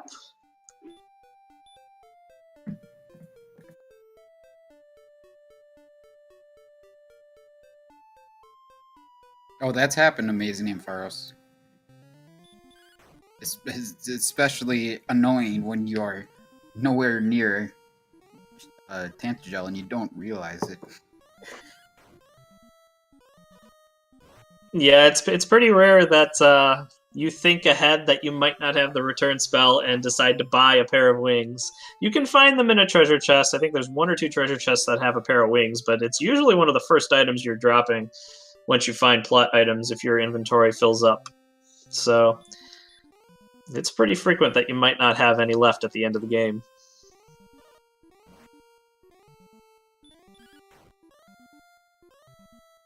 Looks like Ouijawii's gonna finish this out, which is Yep, I'm glad to see that. yeah, good for him. We'll see if he does the Charlock dive and then does something funny with it, knowing that he has already lost the race. There's a variety of funding things you can do. Right, that's gonna end the race for, or end the tournament for Ouijawii after a pretty solid run as the number 16 seed. Absolutely fantastic showing. Of note, though, he was the 16 seed because of where he stood in SRL points, and though he did a number of races of the Dragon Warrior Randomizer when it first came out, he was away and not streaming for many months out of that period, so his skill is probably not reflected in his ranking. Yeah, I think a lot of people's skills are not necessarily reflected in their seeds. I will name myself as being one of the people who's maybe had a higher seed than they deserved. And we have a NESCardinality. Welcome, Hello, sir. everyone. Congratulations on your victory. Thank you very much. Let's begin with the thing I want to say the most, which is that, every single time I play a seed, I always stress to my viewers, every single seed I see something new. And this time, who would have dreamed that I would have come up with the idea after that terrible death to set up a gold grind in the Charlock Treasury? Yeah, I thought that was a fantastic idea. I was really proud of that. Yeah, and you definitely needed the Silver Shield, I feel like. Well, maybe not after level 18 turned out to be so great, but it certainly made the Charlock dive easier. Yeah, it was nice to get a nice power boost and realize that I could burn a couple of heal mores. I had no reservations about burning one against that Armored Knight. Ugh. But I was also thinking, it was a shame. I found Garen's Grave was probably the first cave I found, and the fact that I went in there last to get the Staff of Rain, just playing the odds, that was what really, really had me worried. And then on top of that, dying after and not being able to get my shield. It was scary. Yeah, those were definitely the only, or the main 2 things in this race that held you back, but fortunately they were the only 2 things, really. So, everything else you were equal or even better than Ouijawii, so Awesome. I was worried because I died a lot of times in my initial exploration trying to find something to hurt more, and there just wasn't much out there. But I just tried to play as efficiently as possible once I broke out. And I'm really surprised, like, considering how stressful the opening was, I'm really surprised it was only 90 minutes to win. Yeah, I mean, early hurt more is a good reason to be on pace for about... an average seed takes about an hour and a half, I'd say. So, with a tough start, but early hurt more, I think that basically evened out. Level 18 is slightly above average for the end game. Yeah, that makes sense. So, how did you feel about finding a grind spot in this seed here? Finding a sorry, what? About choosing your grind spot for the end of the game. Well, I knew the red dragons would be good, and I swear I was not waiting for stop spell when I built to level 16 before I went there. I just felt I wasn't quite strong enough. And when I got there, I just knew I'd be able to break through the heal spell and work fine. So I was really, really happy with Hawksness. Its proximity to Breckenary and Sharlock, that was all really good. I was happy overall. Yeah, the red dragons in general are good, but the heal definitely slowed down the fight a bit. A little bit, yeah. And I killed a few earlier than that, and I made the decision, I'm just too weak to do this. Even if I had stop spell right now, I'm not sure how much I'd want to do it this way. So I was just waiting for more strength, and I really got it. I think it was at level 16, and I knew that was the time to finish off the grind. Did you have any thoughts about level 17? I saw you take a bit of a long look at your stats once you hit it. No, there was no chance. I was just, the math was slow in my head at that moment. I forget why, but I felt it was not at all in range. So that was just, maybe you could call it a brain fart or something. I wasn't processing the numbers quickly. But I just wanted to be sure I didn't make a mistake. And I'm pretty confident. But would you guys agree, level 17 wasn't a good idea? It was... We were wondering if Ouijawii might feel like he needed to take a risk, and if he might try it then. But even now, he's not trying it, so... That's always my concern in every race, by the way. That, especially someone who wasn't in the top 10 of seeding, they might feel like they're an underdog, which, you can't say Ouijawii is an underdog. He's had tremendous success in this tournament. But he might feel that way, and he might, just try and go a level early out of desperation. And that's bound to pay off here and there through a tournament this long for someone. So that's my worry in every single race, that someone's going to take the risk I'm not willing to take, and it's going to happen to pay off for them in one instance. It's just what I have to worry about every time. Yeah, it's always a bit of a gut check to try and decide if you think you're ahead or behind when you're in the end game. Yeah. That was a really, really fun seed, though. I really enjoyed the way it progressed. And I'm glad that my looking around for the mountain cave didn't destroy my race. I did feel like I was getting, half-decent grinding going along the way. So that was good. Yeah, there were a lot of points where Ouija was a bit ahead on plot items, and we were wondering if he would start to catch up on the experience, but it turned out while you were looking for plot items, you were finding the X-Knights and the Blue Dragons and just killing them right alongside him. So he never got any chance to catch up on experience points. Okay, yeah, it was frustrating finding so many blue dragons because it feels like they take a long time to kill, but 180 experience really actually does make up for it. That's more than an armored knight, and armored knights are the gold of this game. One of the golds of this game.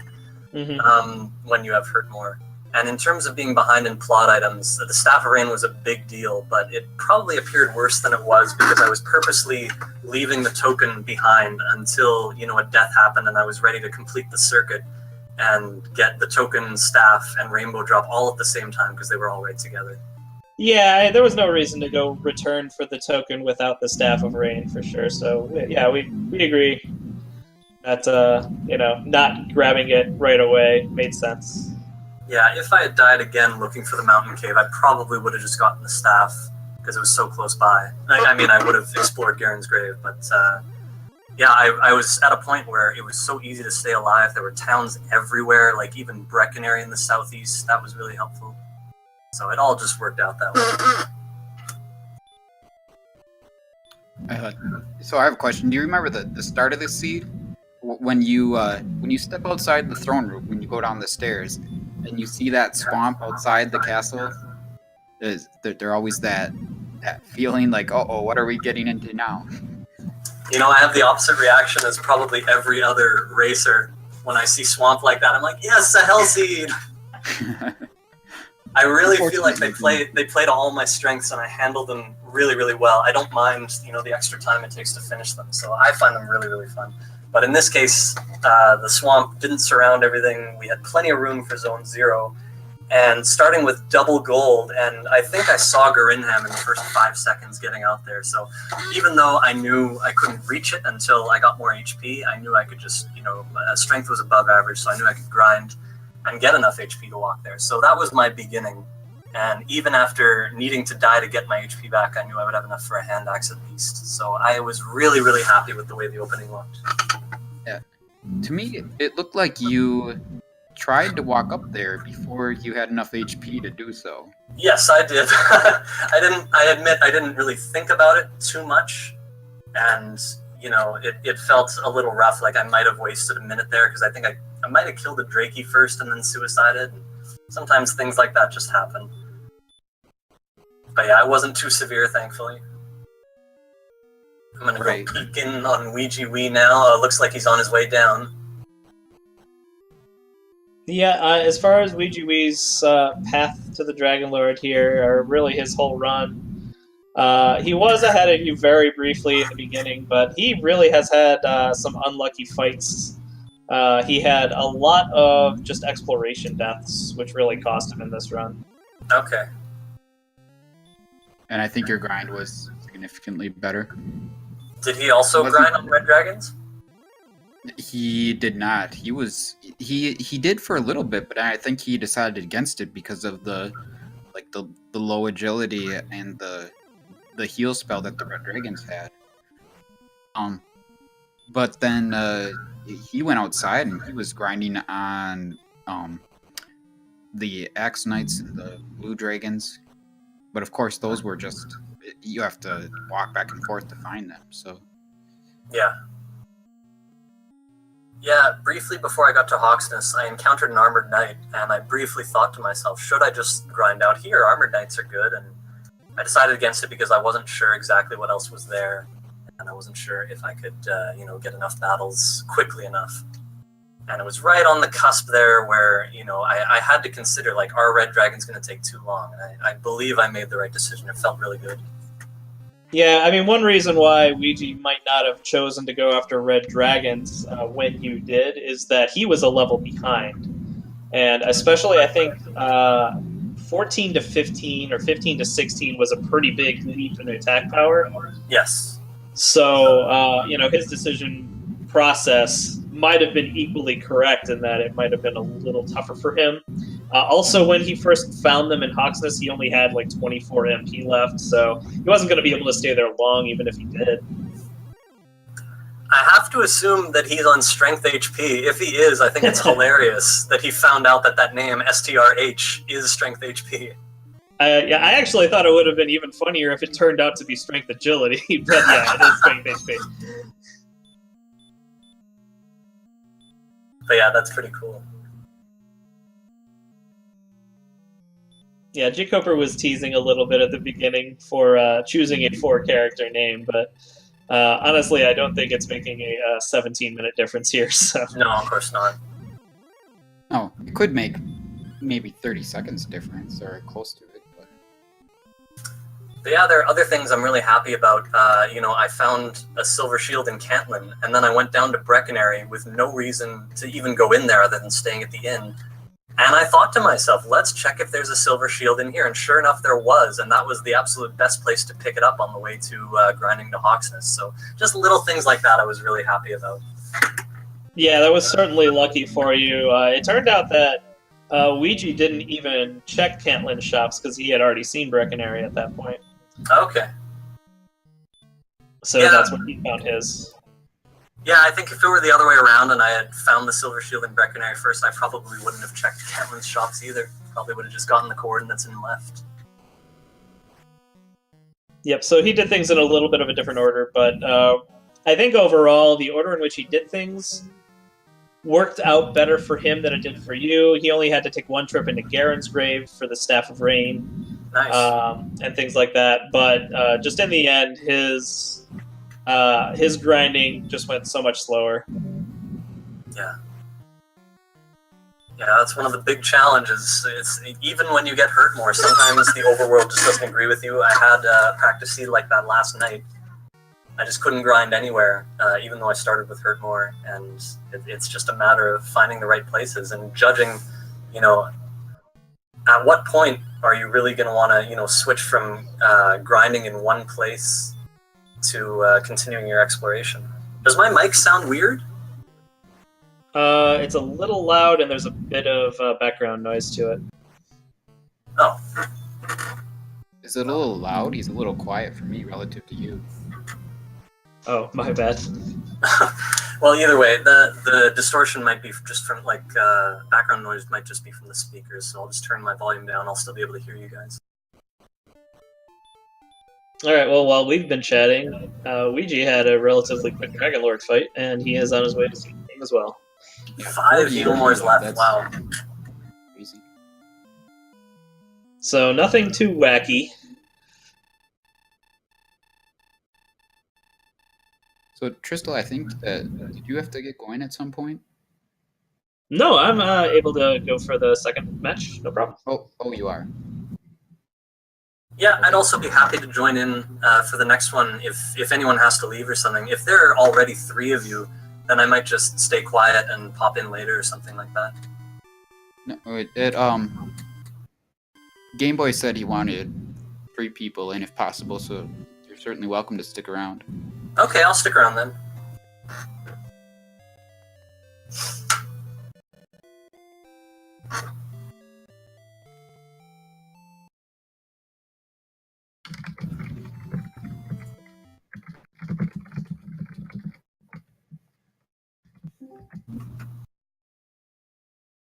Is that Ouijawii? Yeah, it is. Hey, good game. Congrats on finishing. Yeah, thanks. I figured I wanted to give it one try there, and I'm glad it worked Is out. that Ouijawii? Got to finish. 40 MP, I'd say that worked out. Okay. Good game. Yeah. Congrats on finishing. Yeah, I was thinking of going a level earlier, but I had this real bad feeling that I was way behind because it just took me so long to get going in the early game. I figured, well, let's hope NESCard goes at this level and fails a couple of times that allows me to gain the next level, and I was just hoping it was a big one, but didn't work out. I'm wondering what level did Card finish at? Same level. Same level. Okay, so he didn't go with the 60 when we had 66 agility, even though all the other stats were decent. Probably with the same fear I had. We weren't going to make it to the Dragon Lord at that level. Yeah, that was one thing we were kind of wondering for you. Obviously, we can tell if you were ahead or behind or not. We were kind of curious if you would try it at 17, if you were thinking you were behind. But it turned out not to matter. Pretty much the exact same moment you hit level 17 was when NESCardinality finished. Yep, yeah, about a couple seconds later from what I saw. And I decided I wasn't going to do it either way because I figured I was so far behind that he would probably finish before I'd even got there. My only hope was that he was going early and struggling. Right. So did you have any thoughts while you were racing on your start or your route or anything like that? Any thoughts about the route? Yeah, or just, anything that happened during your run. Yeah, I was excited to see Hurtmore at level 2, and then I quickly found out that all I was running into were blue dragons and stonemen, and I wasn't able to kill anything for ever. And I felt like I kept picking the wrong way to go, even though it ended up being the right way. I didn't get lucky enough to actually get through the wall of blue dragons and stonemen. So if I had, I think I could have gotten off to a better start, because all the good stuff was like right up to the northwest of where we started, and that's where I wanted to go initially, but I just couldn't get there. So I had to gain some levels first going southeast, and then I went back up northwest and found everything that was good. Yeah, we saw you make a couple attempts to reach Garen's grave. You got stopped by some stone men, and then ended up having to come back, just like you said. One thing that did actually help you in is that you were able to pick up all the treasures in Garen's grave at the same time. The one big route difference with you guys was NESCardinality died in Garen's grave before he was able to get the Staff of Rain. So that could have been a bit of a difference, but it turned out not to make much difference in the end. You just died too many times trying to explore. Yeah. Yeah, the beginning was really rough, and I just...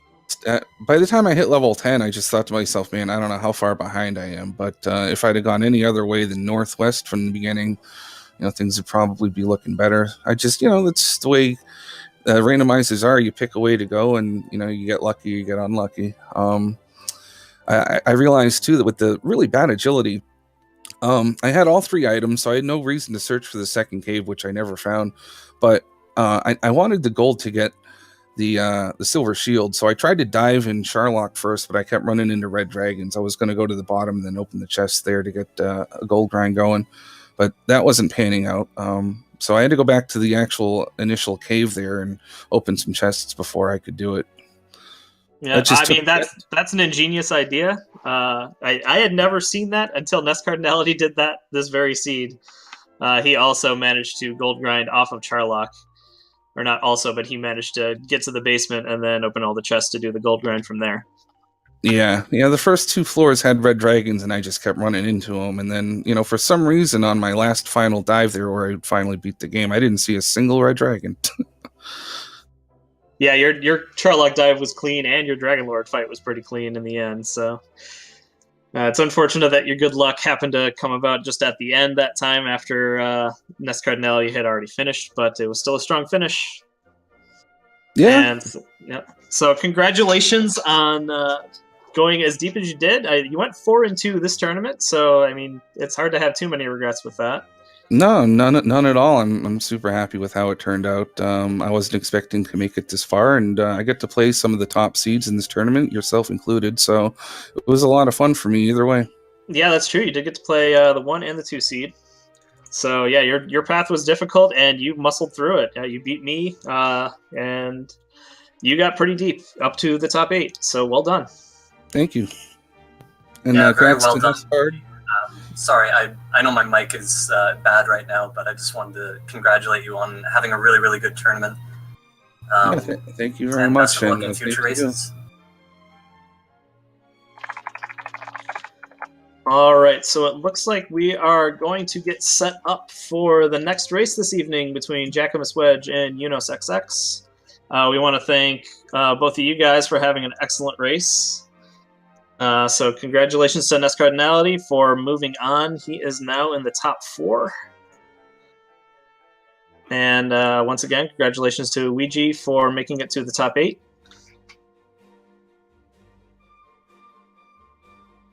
Yeah, the next race is almost ready here, so Fiesel will have to get those new captures up.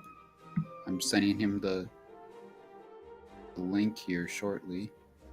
Yeah, just bear with us a little bit. Stay with us. We will have the next race up very soon. So I'll talk about this next race coming up. So it's Jackamus Wedge, who is the 4 seed, versus Unos, who is the 8 seed. Both of these guys, incredibly strong racers, not just in Dragon Warrior, but in a host of other games, apparently including Mega Man 2 and Castlevania, as we can see. So... yeah. I mean, these guys are fantastic racers of everything. Right. So this is going to be a really awesome race. I've never seen Unos play Castlevania before. He plays every randomizer that I do, which is great fun. And Jack is He's also played the other Zelda randomizers, and he's a great punch-out player along with Ouijawii. So, sounds like we're gonna have Mr. Holmes joining us here.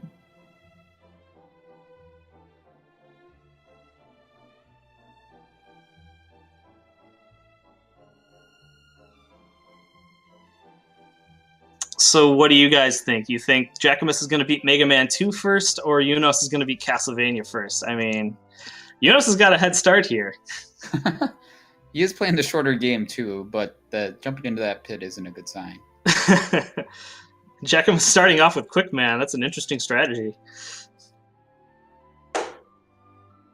I know very little about Mega Man 2 order.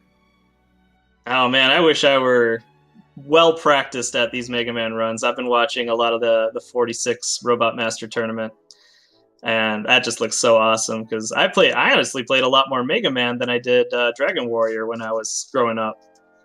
So watching those guys just walk through everywhere, completely practiced, even some of them doing zips. Oh man, it's awesome.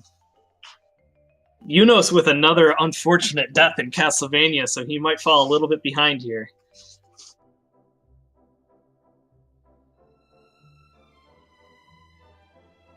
We got a little. I don't want to comment if they're still in this chat. Let me.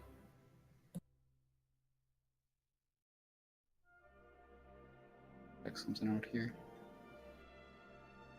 Yeah, little sneak peek of the stats here. Strength of 7 is not terribly high, or it could be a lot lower than that, but it's much lower than it was the previous seed. So. Yeah, the previous seed was, 12, I think? So, I mean, that actually does make a difference. It might make it impossible to beat, say, a Ghost early on. Right.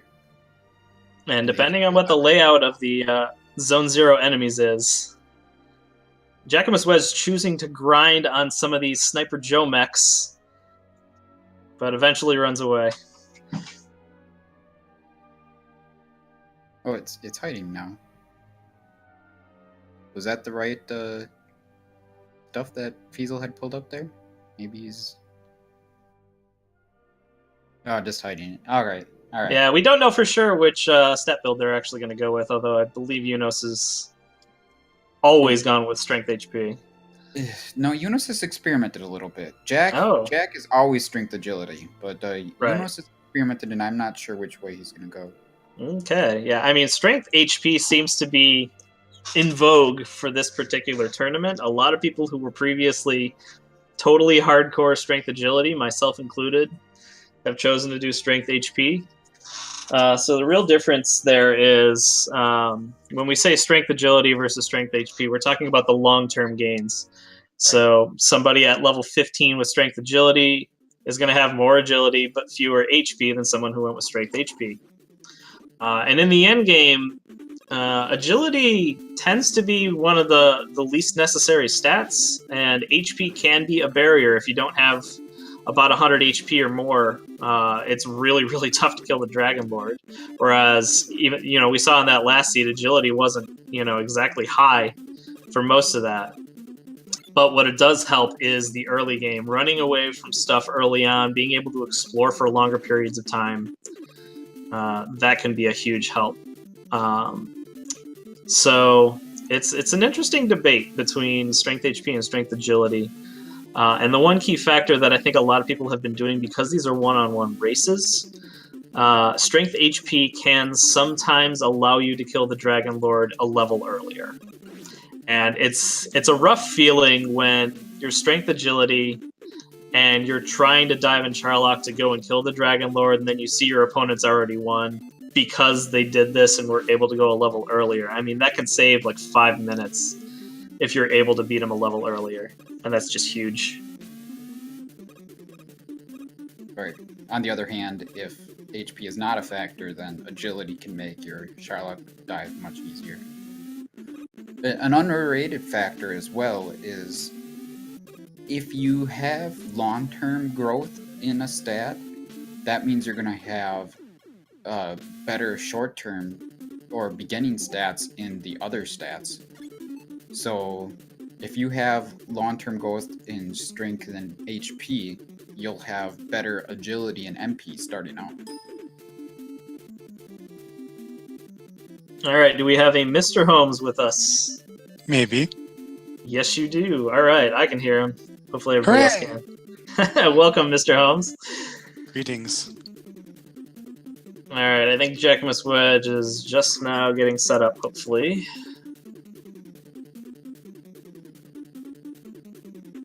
By setup, do you mean playing Mega Man?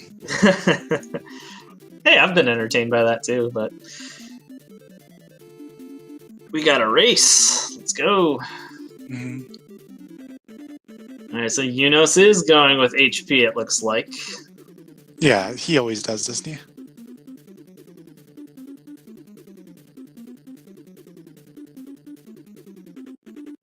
I think Jackamus does agility, though, right? From what I recall. Yeah, according to Jake Coper, that's correct. I've lost all memory of everybody's tendencies. That's lately. the one person I know that is always agility and always has been. Yeah, I kind of flip-flop between the two.